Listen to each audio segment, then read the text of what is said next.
أنا اليوم عم بعمل بوتوكس with دكتورة هلا.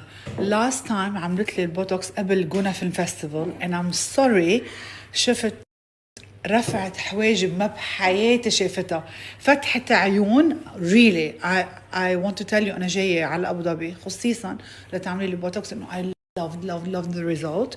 ويمكن هالسنة يكون بالكان فيلم فيستيفال so I want to make sure إنه أعمل اليوم البوتوكس ارجع على الريتاتش just in case. مرة ما كان بدي ريتاتش، ما عملنا ريتاتش بس just in case. آخر مرة عملت البوتوكس بسبتمبر سو قلنا 7 أشهر فعم جود. خليني فرجيهم أنا شو عاملة. لحظة ترى هالقد بخاف من القبر. دكتورة هلا بتعرف حنعمل لك الريد كاربت لوك. اوكي شو طريقة البوتوكس دكتورة هلا لتعملي لي هالفتحة؟ لأنه it was really حسيت حالي كأنه أنا عاملة like lifting لعيوني and it's different to يعني البوتوكس العادي اللي أنا بالعادة بعمله. هو شوفي هو بيعتمد على انت بتحقني فين البوتوكس، مش بيعتمد على نوع البوتوكس. اي بوتوكس من الحاجات اللي هم مسجلين او ريجسترد في اليو اي ممكن تستخدميهم تكنيك نفس التكنيك هيطلع لك في ناس يقولوا لي different results. no different results it depends على مكان الحقن على انت بتحقني فين البوتوكس والكميه اللي بتحقنيها فين. اوكي خلاص. وده عشان في ناس فاكره ان البوتوكس اللي سويته فلانه رفع الحاجب فالبوتوكس التاني مش بيرفع. هو مش البوتوكس، هو تكنيك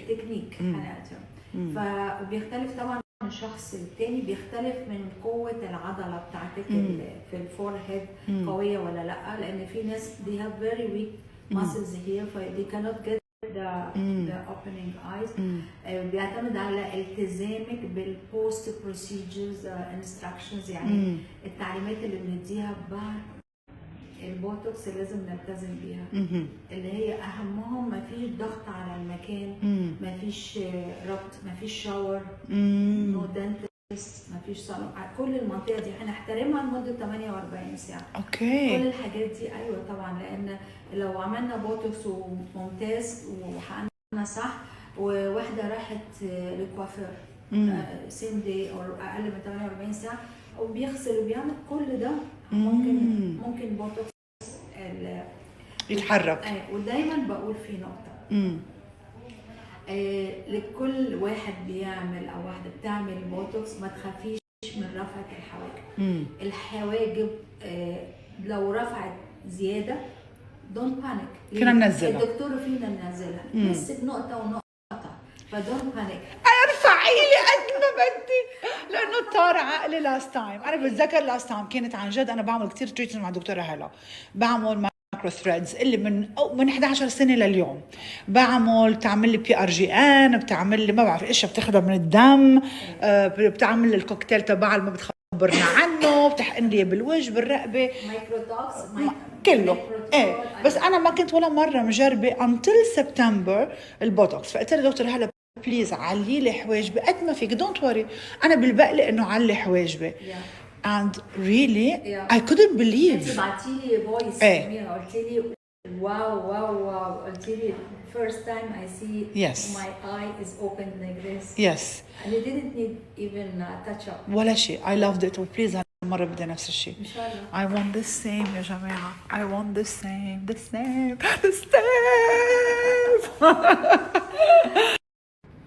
أكيد في أوقات عيادات ما كتير بهمها الكلاينتس تبعولها، أما اسمها بهمها أكتر البروفيت. وكتر خير الله نحن صامدين ونحن هون موجودين بأحلى مكان بأبو ظبي، نحن على المارينا. تعالوا زورونا، أهلا وسهلا فيكم. إن شاء الله لو بتجوا بتزورونا تشربوا عنا قهوة. الحمد لله our doctors are the best of the best. بقول هذا الشيء بكل ثقة. بحبكم كتير. انتوا بتعرفوا انه قديش انا انسانة صادقة وكل شيء بعمله بحياتي هو من نبع الصداقة. يعني انا اذا بدي اجي على ابو ظبي صراحة I have to come to ابو شريف. طب شوفوا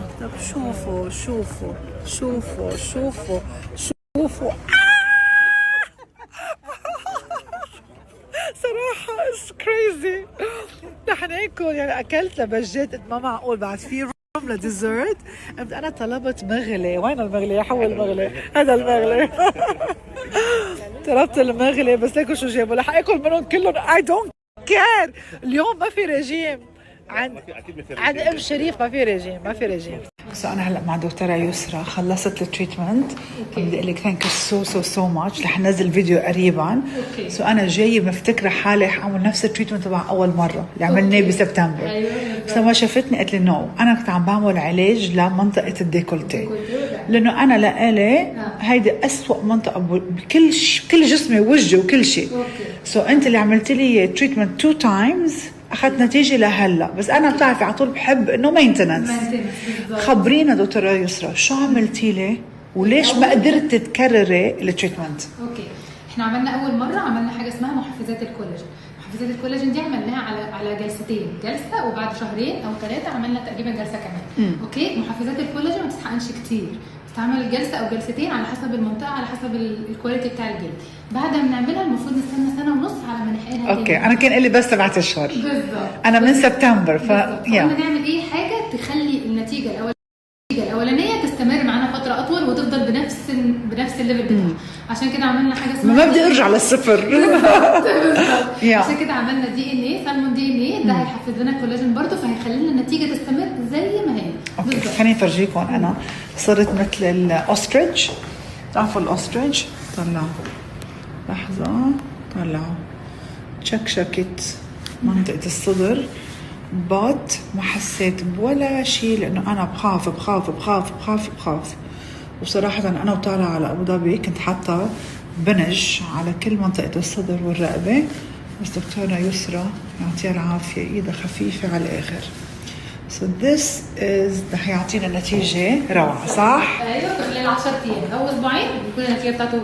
بشوف بعد 2 weeks نتيجه. 10 ايام اسبوعين كتير قوي. اوكي سو انت اول مره عملتي لي شيء اسمه تحفيز الكولاجين. محفزات كولاجين دي حاجه قويه شويه بس ما بتتحقنش على مسافات قريبه كتير غير مثلا جلستين او 3 على حسب حاله الجلد اللي قدام. فانا حسيت ان انت وان بتوين في اعمل سالمون DNA. بالظبط علشان بس نخلي النتيجه معانا تستمر فتره. اوكي وفي فرق بعده السالمون DNA دكتوره يسرا؟ يعني مثلا اللي حطيتي لي سالمون DNA نفسه ممكن انت تحقني بالوجه اما مثلا بتركيزات مختلفه يعني في تركيز للعين في تركيز للوش في تركيز كده. احنا دايما بتاع الرقبه والديكولتيه بنختار اعلى تركيز. اوكي النتيجه حلوه. اوكي عشان هيك كانوا عملوا انه بيحرق شوي لانه تركيزه اعلى. ايوه بالظبط. اوكي سو مش كل السالمون DNA ذا سيم. لا مش كله. بتاع العين اخف شويه وفي كمان نوع تاني من السالمون DNA بيتخلط معاه الهيالورونيك اسيد. ده ساعات بنعمله كبيبي كجلو كده للوش بيبي فيس يعني حاجه ترتيبه. حبيت بيبي فيس. هو فعلا احنا هم مسمينها ايفر ذا جيمر اللي هي بتبان على طول. هي الهيالورونيك اسيد يبان على طول وبعد كده تبان نتيجه DNA اللي هي تحفيز الكولاجين. تحسن كواليتي الجلد بعد فتحسي ان هو واخد نتيجتين مع بس ده بينعمل للوجه مش للرقبه؟ بيتعمل لكل حاجه. كل المناطق هي بتاعت العين بس هي الوحيده اللي مختلفه بتبقى تركيزها اقل شويه عشان جلد العين ما يستحملش تركيز عالي. اوكي وليش عملنا نحن ما عملنا هيدا لرقبتي؟ اللي هي فيها عشان انا عايزه تركيز اعلى من DNA علشان ممكن الجلسه الثانيه اقوم عامله فيها هيالورونيك اسيد. لكن انا دلوقتي محتاجه تحفيز اقوى عشان كده عليت التركيز بتاع DNA. اللي بخبركم ثانك يو اي لاف يو دكتوره يسرا سو ماتش. بدي اخبركم اياه ذيس از واي لما يكون عندكم ثقه بالاطباء ما مفروض انتم تقرروا. انا على طول صار لي قديش عندي عيادات وقديش قبلها بشتغل مع اهم الاطباء بالعالم ولا مره انا رحت عند الطبيب قلت له بدي تعمل لي هيدي الابره وبدي تعمل لي اياها بهلا. انا بس بحكي لهم انا شو معاناتي. انا دكتوره يسرا اي لاف ماي ريزولتس للديكولتيه. اخذت احلى ريزولت بالعالم بس انا خايفه يرجعوا التجاعيد. شو في اعمل اليوم؟ قالت لي ما فينا نعمل التريتمنت اللي عملت لي اياه بسبتمبر انه المفروض نخلي 1.5 سنة بين علاج وعلاج. تخيلوا. قالت لي بس حتى الريزولت يضاينك اكثر وما نرجع للصفر رح اعمل لك اليوم تركيز كتير عالي من السالمون DNA. انا اللي بجرب لكم اياه. التريتمنت تبعي يمكن بيختلف عن التريتمنت تبعكم. This is why هو أهم نقطة بالعالم يكونوا عندكم أنتوا ثقة بالأطباء اللي أنتوا عم تشتغلوا معه. This is it. بالعيادة والطبيب. ليش بالعياده بالطبيب؟ الطبيب لانه على التكنيك تبعه والعلم تبعه والاكسبيرينس تبعيته. وليش العياده؟ to make sure انه البرودكتس كلهم they are buying the best products بالماركت، مش